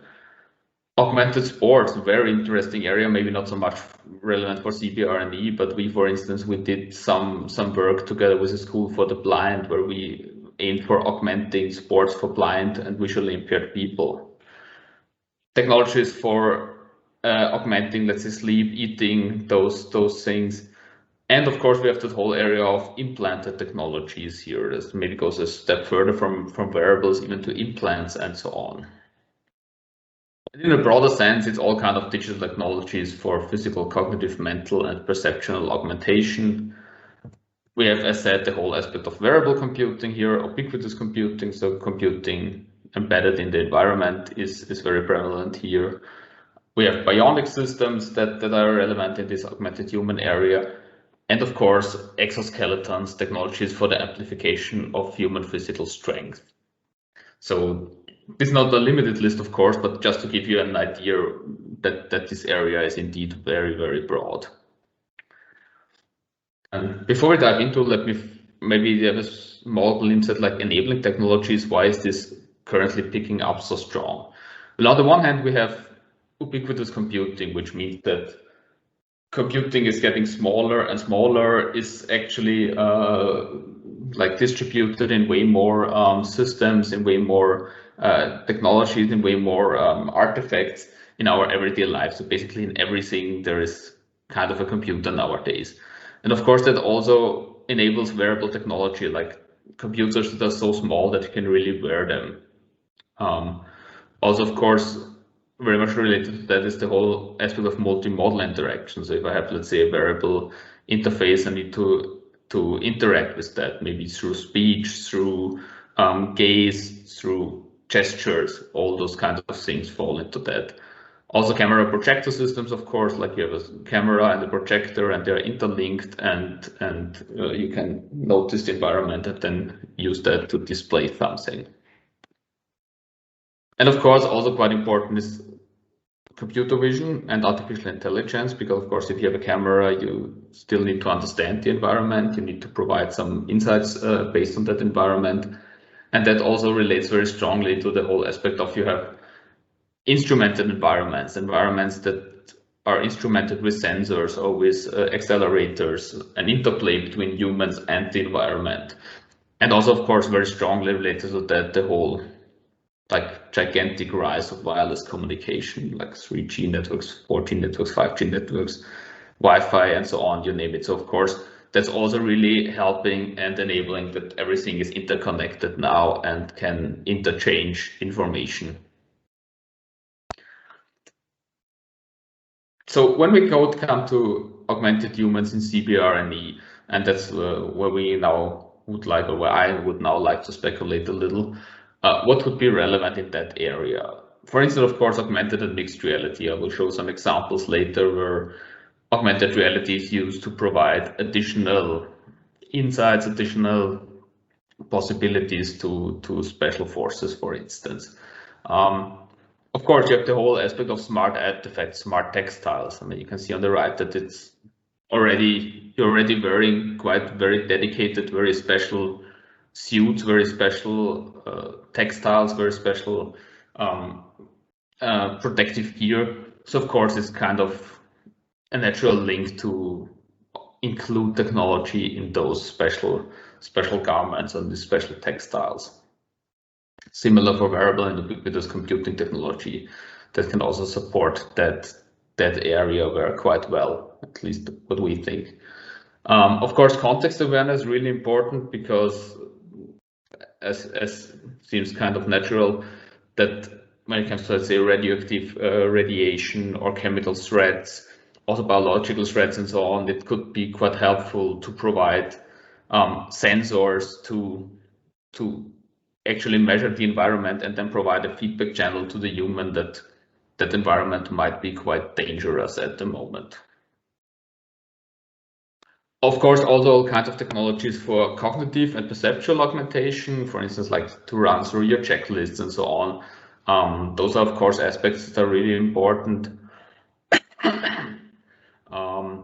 All kinds of systems for amplifying the human abilities, and also to mention, although that's not so very much in our focus because there's not, the interface aspect is not so relevant or not so interesting, exoskeletons and amplification of human physical strength. Although we have, as said, in this assistance project where we did like assistance in manufacturing, we also had a partner of us who provided like exoskeletons for workers who really have to lift very heavy weights and stay like in one posture for quite long. So we did some research in that area, but as I said, it's not that very much in our focus because of the missing interface here. And so what are possible applications in CBRN when we think of what we just heard? So one could speculate about like augmented vision. Let's have some possibilities to show and make people see things that they could not see without augmented technology or with augmentative technology. Of course, provide some cognitive assistance, like you have to run through, let's say, dedicated protocols that's also where we, like I said, did quite a lot of work in maintenance and in manufacturing, and that could of course be translated here. Context awareness, as said, very important. Augmented hearing, we did also quite a lot of work in acoustic augmented reality, in audio augmented reality, as a special form of augmented reality. Wearables, body-worn sensors, body-worn actuators to provide additional insights or additional feedback towards the environment or towards other situations. And of course, exoskeletons for augmenting strength and physical abilities. So what I would like to go now is provide an overview of some case studies of some stuff that we did, some stuff that others did, and kind of really provide a broad insight, not that very much or not alone centered around CBRN, but from, let's say, blind people to workers, to drone systems and so on, just kind of to speculate and also to provide some food for thought what could be done in the future in that area. So let me start with that nice work which was done by people from the SMARTIC group, which are colleagues or people we know around the university in Graz. And they, for instance, they did an interface to make to use drones for augmented human vision. So basically the idea is also quite old, is you can see through walls, you can see through solid obstacles or solid objects. And they did it in a way that they used a drone and a head-mounted display to make people see through objects. The interesting part here, from my perspective, is the interface. But as you can see, for instance, the person is having the hands in his pockets, so it's actually not controlling the interface, but it all works based on the head movement. So you just move the head movement, and the gaze direction is then like transferred to the drone. And by that, the automated flight system, the flight control system of the drone is acting accordingly. And that's very interesting because for us, from an interface perspective, that's a very smart approach, because you don't need to have a cumbersome control of the drone, but you can just like look around naturally and have that drone follow your vision. Another interesting example is from the Rikimoto group, which is LiDAR-Man, which is a system for altered vision. So you have this light detection and ranging sensor that you can see on the top of that person's head. And what they did, that they was use this LiDAR reconstructed 3D view of the environment and provide that towards a head-mounted display to the person. So you can actually provide like an image of the environment, but an altered image of the environment. And you can of course like switch the perspective, for instance. So you can have like a first camera view, but you can also like go out and look at yourself and the whole environment from a third person view. And of course you can then also use that for all kind of different scenarios, navigation, security, remote collaboration, and so on. So of course, there the concept might, or the question might be, how well does this really work if I run around with that system in a real environment so that I don't trip over things? But the idea itself is quite promising and quite interesting to provide this alternative view or this altered vision. In a similar direction, we can see this electrosmog visualization, a nice work by Jean-Marc Seigneur et al., who, for instance, used a way to visualize electrosmog. And here they also kind of made it experienceable in a way that when the system also had mounted display here, but when the system detects electronic devices, Wi-Fi signals, cellular towers, and so on, they start blurring the vision in a similar way like fog or smog would blur the vision. Of course, that might not be that much useful for CBRN if you start like, or let's say CBRN special forces, if you start blurring the vision, the whole operation might get more cumbersome. But of course, it's an interesting aspect to speculate or to think a little about how to communicate certain dangers or certain aspects that are not visible by now. And in a similar way, that paper goes, that work by Lasna goes, who used threat visualization via robots. So you have like a robot system and also head-mounted display, and that robot moves around and can display and show gamma radiation. You can see down there that they, of course, they're not blurred the vision, but they provide, for instance, like pictogram to visualize that there might be gamma radiation in that area. Goes very much in a similar direction, so all kind of ways to enhance vision. So when we now think of our CBRN guys again, what are possible applications? Well, yeah, of course, you can make non-visible dangers visible. You can think of like threat visualization, strongly connected to the first, of course, and also like make unseen areas visible, make unseen things visible. So that aspect might be quite interesting or quite important for Sabine. You might be used in some way. Next, let me talk a little about audio and audio augmented reality, because actually in that area I personally did quite a lot of work, mainly together with blind and visually impaired people, but of course that can somewhat be transferred also to other application areas, as we then also did, for instance, with the maintenance aspect. So we did, let's say, used augmented reality for unobtrusive navigation. So you just like follow a sound piece, for instance, that can be, of course, also quite interesting in special environments, in special situations.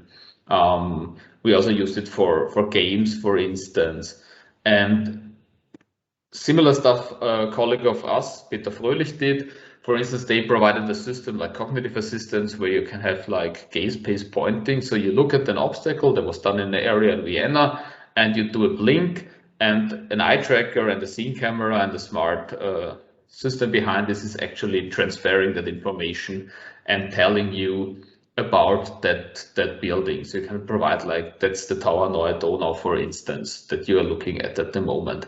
And that, of course, is also quite interesting from an interface perspective, because it's very unobtrusive, right? You just need to blink. You don't need to interact with your hands. You don't need to hold any controllers or so on. You just look at something, blink, and you get some information. And that can, of course, be also quite relevant in, let's say, a CBRN environment or in a CBRN emergency or in such a situation. Also interesting work here is coming out of the visual and blind impaired area again, but of course also transferable, is this way of sonification. So you make things hearable. In this case, you make other persons in the room hearable by using the Wi-Fi strengths they're emitting, and then transferring that to a sound, to sonification, so to a sonified version of the environment. And of course, one can speculate about actually then transferring that again to the CBRN context, like, for instance, make threats hearable, make also maybe other people hearable, make your partners or your colleagues hearable by sonifying them, because like you have very blurred vision, you have a very, let's say, dark environment and so on. That's all opportunities we're having here. And then going deeper into like variables and ways to actually include these senses or these possibilities to the human. And I'd briefly like to talk about this project we did. It was not because maybe the outcome of the project is so great, but because it's a great example of why you always should include users. Because in this project, we had the idea of using wearables, especially like smartwatches. They were really big at that time, and using smartwatches for nurses. And we had the idea, and the idea was good, and then we wrote a proposal, and the proposal was good, and then the proposal was evaluated, and the idea was still good, and then somebody funded the proposal. In this case, the EU funded the proposal. It was still good, and then we had the first workshop with nurses, and they said, yeah, the idea is kind of good, but we have this bare below the elbow policy. We can't wear anything like no rings, no watches whatsoever, and that's kind of a good example for me why it's always important to include users, because if we wouldn't have included the users and then like developed that smartwatch concept further, we would have run into really deep problems when we first approached the hospital. So it's actually good to already, as you can see here, in that stage of putting together cardboard and duct tape, include the users and then figure out that we need to think of something else than a smartwatch. And similar work regarding tactiles and feedback was, for instance, done by this group, which did like feedback for firefighters. So also like wearable augmented human using a glove that can use an ultrasonic rangefinder and vibration motors to make obstacles feelable in low vision search contexts, let's say in smoke, fog, low ambient light, and so on. So you can use that glove to experience the environment through vibration and feel obstacles. And thinking of that maybe a little further and a little more crazier is Moon Rivers, that woman you can see on the right. I actually had the chance to meet her at a symposium that we've run in Altbach, and she's a really great woman. And the interesting thing about her is she had sensors implanted to make her feel earthquakes. So she can really feel earthquakes anywhere on Earth, and that vibration then that earthquake is transferred to a vibration to an actuator that's actually implanted in her feet, so she can really feel earthquakes. Might not let's say an implant to feel earthquakes might not be like directly applicable to CBRNE special forces, but of course it's an interesting way to think of using sensors to, or in this case not sensors but actuators, to make the environment feelable. I also had we had a project where we, for instance, used vibration, again in this area of blind people, to make others around you feelable and so on. So this actually could then transfer into wearables to make the environment perceivable in a way. And last but not least, also out of completeness, let me mention exoskeletons that are used in a wide range of application scenarios, from manufacturing. As I said, we work together with a partner who used that for montage tasks, but also of course in like the military domain, firefighting domain. There's actually some work going around skiing, so there's passive exoskeletons that support skiing, and of course rehabilitation and assistive technology is quite an area where these are widely used. As said, they are not so much in our focus because we are focusing more on this interface between technology and people. Nevertheless, of course, they're quite important, and they're quite heavily used in this augmentation area. So to summarize, we can see all kinds of different ideas to enhance CBRNE special forces, or also to enhance humans in general, not necessarily only CBRNE special forces. And that's what I wanted to give in this talk, like kind of a food of thought, what can be done, also taking stuff out of other contexts and maybe bringing it to that area. And having said that, that's also kind of our next goal, our next agenda. So we are actually targeting 2 Horizon Europe calls that are going to be next year, or the submission deadline is going to be next year. And yeah, we are currently thinking of ideas, or trying to get ideas what to do now. We're also trying to form a consortium here. So if you are interested in either joining consortium, or if you have any ideas or feedback, let's discuss now. Or of course you can mail me, you can mail others, you can put something in the chat here. There was kind of also the idea to put this on the agenda and to speculate more on how you can enhance and augment the CBRNE person of the future. Thanks a lot for your attention.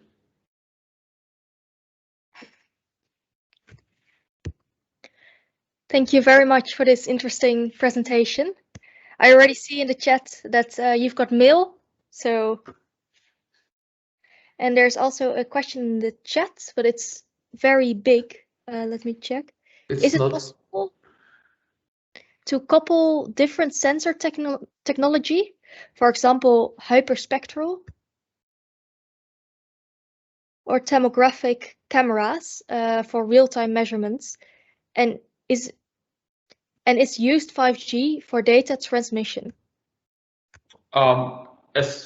If I understood correctly, yes, of course. That's the whole interesting area here. So you can use all kinds. I mean, let's say thermal cameras are a very good example. Let's say we are using thermal cameras, and then there might be embedded either on yourself or on some robots on somewhere, and then you use, of course, some wireless transmission technology to transfer this to maybe some smart system that reasons about this, and then use that again in some way to make it visible or to make it experienceable, to make it provide an interface to the human. And that is exactly what we do. So we are very much focusing on this aspect of how to provide a good interface for the human. And that's also a very important task, obviously, because especially in this very critical situations, it needs to be quite like low cognitive load. You need to experience this very fast and so on. And that's all reasons why interface design is so important in that area.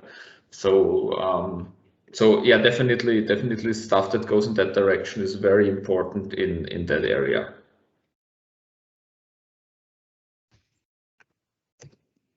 So I hope the question is answered. Then there is another question in the chat. In case the sensors, cameras, etc. are used not only in training but in real conditions, they have to survive decontamination or be put in a case or undercover. Is that possible? Let's put it that way. I think so, but of course that's also maybe the reason why we are aiming for forming a consortium, because we are coming mainly from the interface area. That was also the reason why I wanted to provide such a big range of examples, because of course that's the challenge here. So I know from projects we did together also with like military experts that there is a lot of rugged equipment. There's a lot of equipment that can be made rugged, but yeah, that's definitely the challenge in the CBRN area, and that might also be quite an important focus in that EU project we are proposing, like how to transfer stuff that is already used in other areas and then bring that to the CBRN area, and what are the issues, what are the problems that might occur in that area, like you said, that's like very hard conditions, either by decontamination, or if we think of like let's say nuclear radiation, then also that might break technology quite fast, so that needs to be super rugged and so on. So that's actually that whole area where we think future research would be very interesting indeed. Yes, thank you so much for your answer. I'm looking at the time, so I suggest we move on to our next speaker. And then if there's any more questions, you can do that afterwards during the last quarter of the webinar.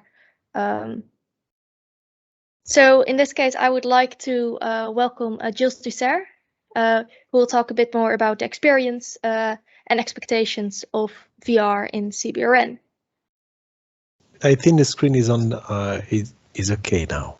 Yes, we can see it. You can see it.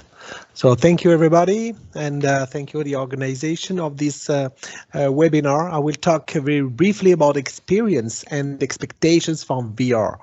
I'm Gilles Dussert from School of Mines. It is a technical university in south of France. My presentation will be very short, where I discuss about the serious game, but it's a great challenge, but a lot of things has been said, and I will discuss about the lessons learned from one exercise. So with regards to the serious game, as a lot of speakers, they explain that the serious game is a design process to entertain players and to educate and to train them. But the key word, according to our works, is to say that the goal is to change some behaviors. And this is very, very important, according to us, that the goal of some serious games is to change the daily habit and the behavior of some stakeholders. In 2006, there are few improvement of the definition of the serious games, and we all consider that it's an interactive computation application. As somebody said, with or without significant hardware, I think it was Helif. It was really well designed by her because there is a challenging goal to have fun during doing exercises, to have fun, to play, and to engage with the participants in order to incorporate some scoring and some scoring mechanisms and supplies the users with skills, abilities, and knowledge. Or we want to improve their attitude And then these challenging goals are very well prepared and designed by Bergeron in the last decade. So again, how we can present the serious games in order to separate them from traditional environments.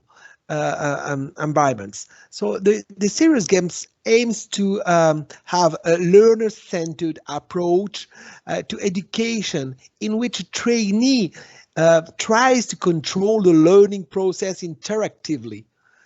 It is different than the traditional teaching environment where the teacher controls the learning.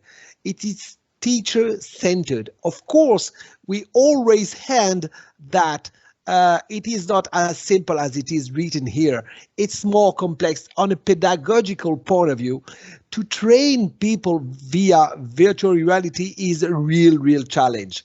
And the goal is to measure how they incorporate some improvement of capabilities, and it is very difficult to measure.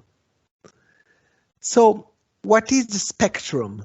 Again, it has been said that we try to merge simulators and where we improve the skills, and more precisely the skills in training, with a more realistic way, plus a game approach, a fun approach, an imaginative approach that target to improve to be used as a serious game. And I always use this example with this medical example, where there are a lot of example in the literature. So it is fun, but it is also serious in order to develop some abilities, competences, and skills. So as the first speaker explained, we can make some SWOT analysis. Concerning the strength, yes, it improved the learner's motivation. The trial and error learning are also improved. We have an adaptable learning speed with some serious game. And we try to improve the students' cooperation by this interaction. Of course, beside those strengths, there are various weaknesses. The lack of pertinence and the lack of quality sometimes.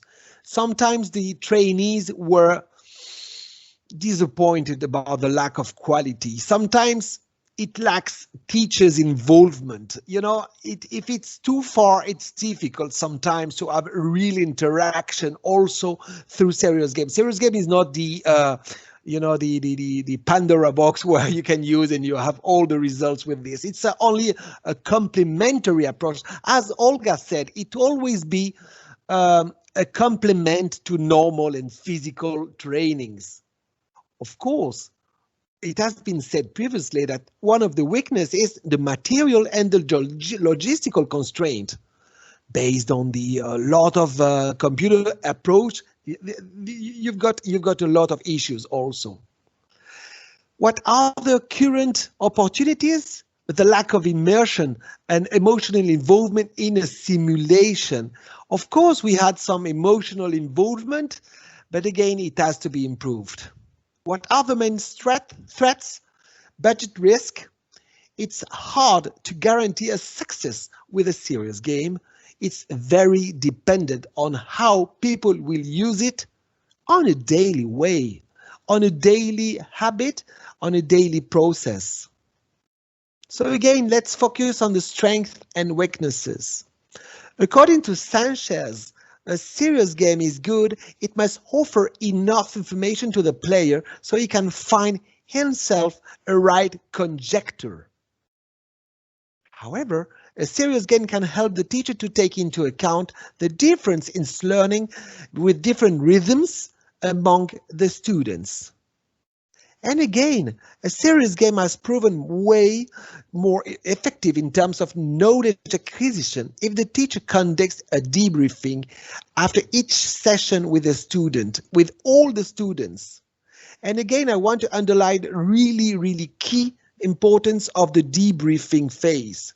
You know, we all concentrate on the briefing, on the serious game time, but we always, let's say, don't take sufficient time to take in consideration the debriefing phase, and with the richness of this phase, and also we have to improve that in our serious game way. So the role of the disaster medicine exercises in the training of emergency physicians and caregivers has been demonstrated by a lot of authors in the literatures. With respect to the opportunities and threats, we can focus on the experience feedback, on the lessons learned in order to improve the simulation, to promote some conceptual innovations. What are those main conceptual innovations? Again, the power of failure. It is very, in a training environment, for instance, in a simulator, we try to fail. In a lot of serious games in virtual reality, for instance, in crisis management, we design a scenario without this objective of failure. So it is important to allow the player to fail in order to understand the consequences of such failure and to learn from from our mistakes. Again, according to Elif said, we designed an exercise at the French hospital, and we collaborated with Francis Comas from the French 1077 on a scenario that was a massive reception of victims, some contaminated at the Nîmes airport, and we managed the collaboration with the real environment at Gurcy in collaboration with Francis Comas and all his teams. So there are some pictures here that we apparently succeeded to achieve this challenge, to merge two different type of scenarios. The first one was completely virtual, that looked like a tabletop exercise, and the second one was completely virtual. And as Elif said, we took in consideration this first phase as a user requirement phase in order to build the virtual environment in the second phase. The second phase was real challenge in order to have real time, real patients from the real field to the virtual reality environment. It was a real challenge in terms of coordination from Francis Comas and me. Sorry to say that. So some pictures of the tabletop exercise that has been designed in order to recruit, in order to gather, in order to grasp, harvest all the user requirements. It has been designed to be on a stress environment with a template that has been designed. I will show you some pictures afterwards, with a screen with each input or injects were given to the stakeholders every 3, 4, 5 minutes. Again, another picture with the briefing before the exercise in order to train all the stakeholders, in order to inform them about what were their roles, what were the expectations, what were the rules of the exercises. And we used this timeline where we model all the roles in a very dedicated, in a very precise way. This timeline has been as precise as possible, and this is one of the weakness of this type of example, because it is very rigid, because as you see, we expect some action from one participant that will do this action to a second participant, but it is more or less rigid. This animation tool with a precise description of each roles and expectation of each cells created, as I mentioned, some, let's say, preferential path, which doesn't leave much room for adaptability for the constraints. And this is one of the weaknesses. This is one of the lessons learned from our point of view. It lacks some, let's let's say, adaptability. Each player must be as adaptable as possible. If it's too rigid, you don't grasp, you don't harvest this added value. Again, a picture of an interaction between all the stakeholders together, and we had a lot of persons that were very, very concentrated. They were really on the scenario. I mean, they were not out of the system. They were playing really just like it was a real massive arrival of victims in the hospital. I would like to open a bracket saying that it was a scenario of massive arrival of victims before COVID-19. And it was really, really key that I know those persons by heart daily, and they are now saying, oh, it created some input on some added value, because we faced this massive arrival of victims some month after the exercise real time. So the debriefing phase was shown some favorite points, such as the very good and the good overall functioning of the exercise and the action taken. The duration was also respected, and the communication between the stakeholders went well. However, there are rooms of improvement, so it's still in French. Some difficulties for the observation. It is really difficult to observe such a very huge exercise.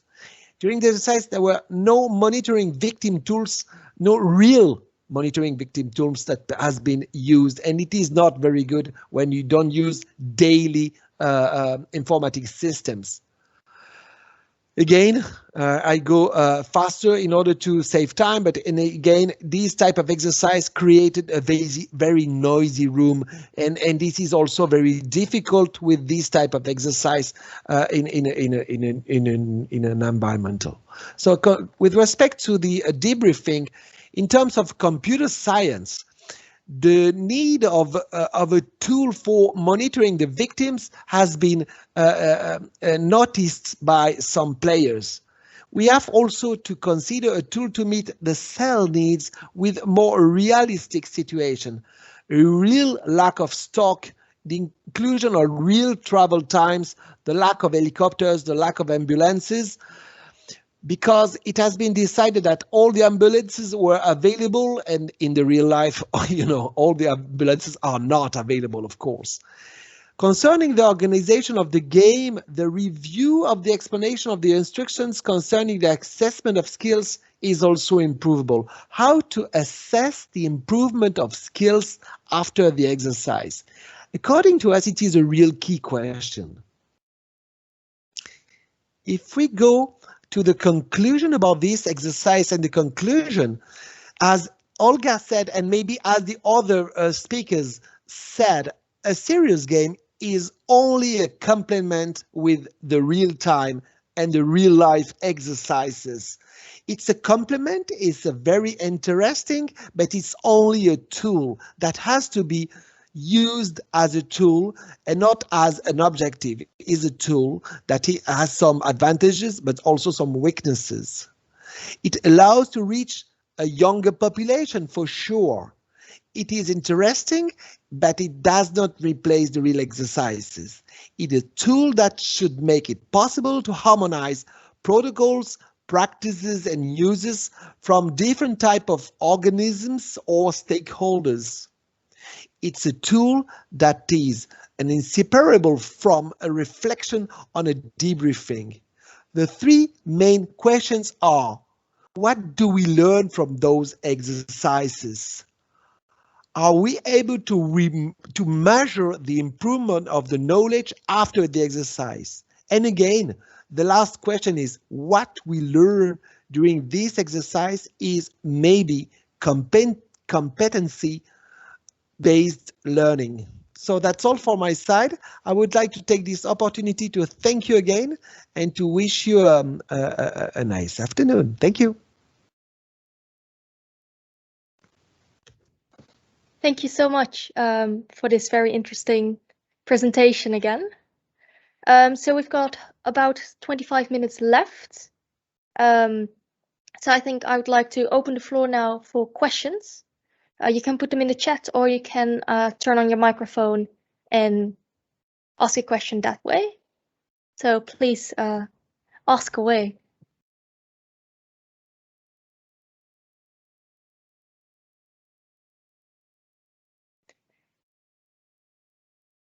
Yes, I see there's a hand, Wolfgang Reich. Yeah, Maike, thank you very much for organizing this, in my point of view, very fruitful and valuable webinar, especially choosing this topic, which is a future in many things, I would say, we are doing, especially regarding training aspects. And what we've seen today was a very good, let's say, a couple of presentations looking at the same topic, namely virtual reality from various angles. And for me, it was very useful to see, especially the first presentation with a general approach. If you are thinking about to introduce virtual reality also in your organization, what to think about, not only buying stuff, but also train the trainers and make up your mind where you can use it. And also the technical aspects and the pedagogical training aspects, and also underpinned with experience we had in our joint activities so far. So my takeaway is really that I'm taking a look into our courses we are offering and identifying in which courses we might introduce virtual reality as a complement, as we have learned, and I'm really grateful to took part in this interesting webinar. Thank you very much so far. Thank you very much for those kind words. I think I actually also have a question to some of the speakers, because I noticed that for the serious gaming, actually fun and entertainment were an important aspect in the serious gaming, whereas in the SHOTPROS presentation of Marcus, it was said out loud that training is not fun. So I was wondering, how did you come to this conclusion with regards to entertainment, and what consideration might you make to either include or not include entertainment? Maybe just, thank you very much, Mikey, for this question. I think it's a good point. On the one hand, absolutely, we are talking about gamification in training, which I think is necessary, which is a quite interesting point. I think there are two complete different point of views, and this was a little bit in my presentation. On the one hand, you have maybe a very boring training, a very repetitive training, for example, in regulations. There, of course, gamification can help to create better results, to create more engagement. I think especially from the VR discussion, there is more, it's not about gamified training, it's much more about this discussion to take it serious and not as a game. Because, for example, this was really something we discussed with the management level of the police very often, that they are afraid that the police is playing video games and not training. And so I think it's a little bit, or we have to separate it really from the terms between serious gaming and gamified training versus the point of view of VR. You know what I mean a little bit from the difference.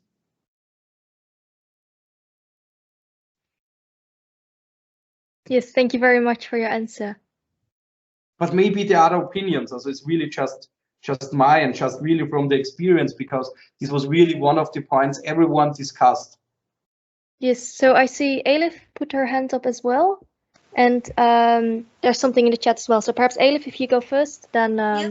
Thank you very much, Maike. I think it's a very interesting discussion. Thank you, Marcus, for the introduction. How I do see it is actually what we do in our training programs is that we do start with like plain courses, lectures, or tutorial modes in order to familiarize the player with the content.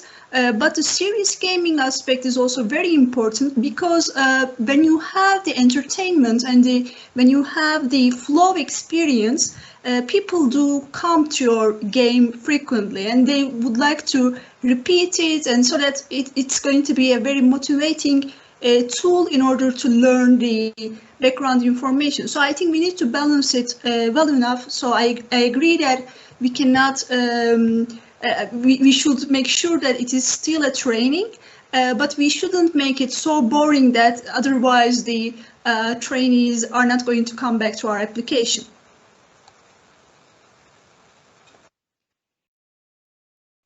Yes, and I see also George Rigal put in a chat. I also wanted to ask in a similar direction, like how to balance fun and seriousness, because we also had issues with making training, for example, in manufacturing, gamified because it might not be accepted by the trainers. So this is a very interesting discussion. And then Luke Kalau also said something in the chat. He said, having listened to all speakers, I think from eNOTICE's viewpoint is that we should try to clearly define what role VR can play within CBRN training and what would be of added value for the training centers. I do see opportunities in terms of predefined requirements for first responders so that we can train them thoroughly before they take part in a complex exercise. VR allows for a concentrical approach by starting from a relatively simple context and leading up to more complex context. Very useful input received today for further consideration and follow-up. So also thank you very much for that comment.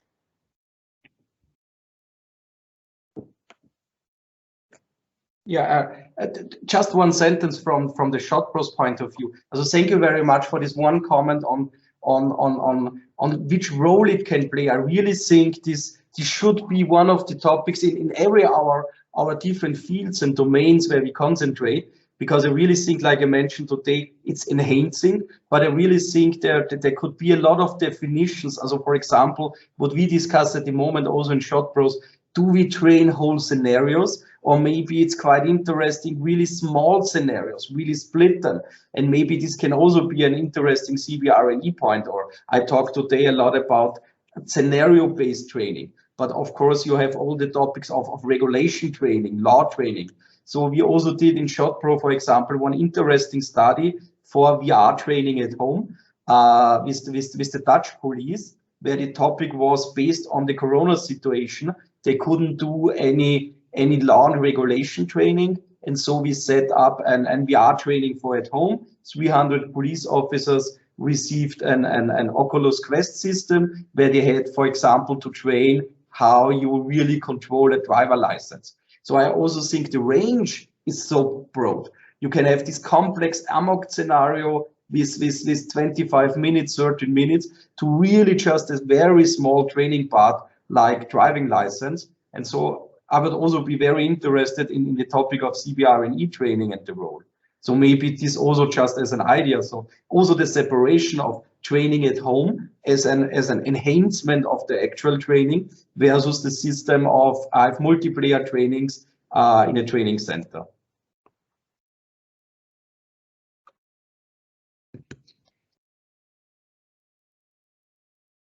Yes, the follow-up comment in the chat is agree, Marcus. Sometimes participants are overwhelmed by the complexity of the scenario without having been briefed about clear expectations. So are there currently any other questions or comments that you have for this webinar? So if not, I think this is the end of this webinar. So I want to thank everyone very much for joining us today during this webinar, and for all the speakers, especially thank you very much for your interesting presentations. I think we all learned a lot, and I definitely hope to see everyone again in the future. Thank you very much.